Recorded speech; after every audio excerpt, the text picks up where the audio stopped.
Ayan oh, meron ng bunga. Ito yung ating ampalayang bonito. Ayan, tuwan-tuwa talaga sila sa ulan no. Oh, nung umulan nung Martes.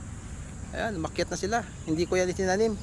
Mga tumubo lang kasi nung first week ng April nung umulan din. Oh, ayan oh, paakyat pa lang yung iba.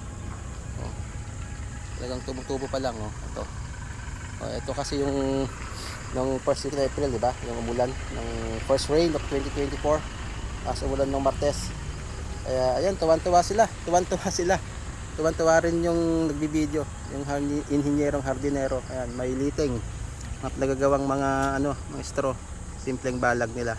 Magkasama sila dito yung Ternate, Blue Ternate. Ito. Mga tanim pa nung 2022. Ito, pag natutuyo, puputulan mo lang mga to yung vine niya. Ayan. Mag-uusbong ulit, magre-refresh ulit ng mga bagong vine. Ayan, kaya magkakasama sila yan. Kasama yung may mga tubo na rin na doon sa taas, makyat na. Yung sigarilyas, ayan oh, sana mamunga yan. Kasi usually hindi ako nakapagpabunga ng sigarilyas pag summer, pag tag-init.